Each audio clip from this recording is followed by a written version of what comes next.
Bismillahirrahmanirrahim. Koran is een boek, heel bijzonder boek. Het is het woord van Allah.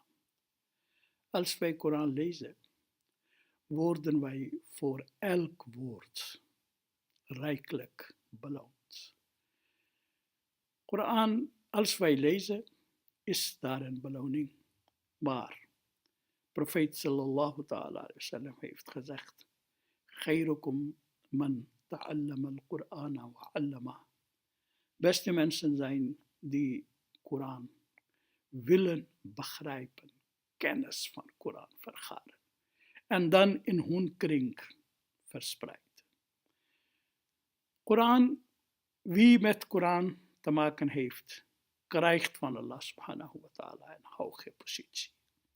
Kijk maar, Ramadan is de beste maand, de heiligste maand van de islam. Waarom? Shahru Ramadan alladhi unzila fihi al-Qoeraan. In deze maand hebben wij van Allah subhanahu wa ta'ala Koran ontvangen. Eigenlijk begin was van in deze maand. En die nacht, Laylatul Qadr, die Allah subhanahu wa ta'ala zegt, Laylatul Qadr khayrun min alf shahr. Die één nacht is beter dan 1000 maanden. En jullie weten dat onevene nacht van de laatste 5. En waarschijnlijk is dat 27e nacht. Die is nacht van maandag op dinsdag, inshallah. En ik heb gezegd dat Koran lezen is veel zegening. Maar Koran begrijpen is een leiding die wij krijgen. Dat is een licht die ons wegen naar Allah subhanahu wa ta'ala verricht. Dat is een licht die gaat ons qabr, ons graf verlichten. Het is een licht die gaan wij op dag des oordeels krijgen. Mijn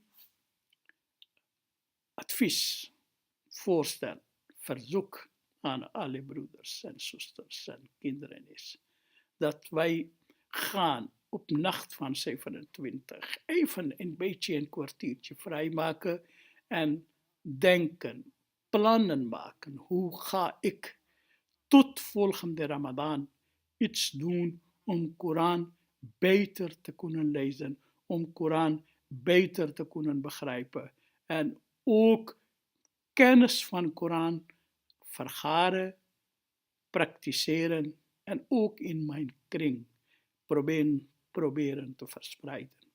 Wij hebben in Gaussiya Moskee Rotterdam ook verschillende lessen, verschillende klassen.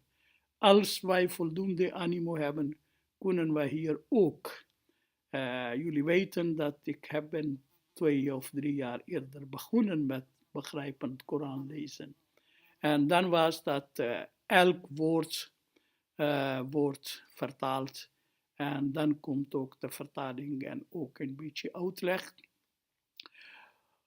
Broeders en zusters en kinderen die willen Koran begrijpend lezen, kunnen gewoon een berichtje sturen naar Gaussiya Instituut. En dan kan ik wel plannen hoe kunnen wij verder gaan. Maar als dat niet mogelijk is, ik ga zeggen even, pak maar een vertaling van Koran. Dan probeer maar om dat te begrijpen. En als je een vers niet kan begrijpen, wat is de bedoeling van Allah subhanahu wa ta'ala? Neem altijd contact met een geleerde.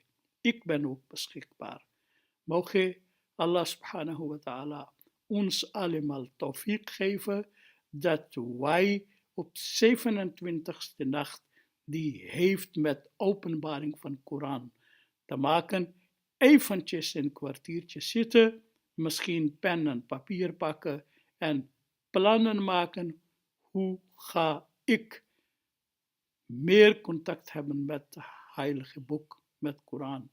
Mogen Allah subhanahu wa ta'ala ons allemaal helpen. Amin. Wa akhiru da'wana anil hamdulillah.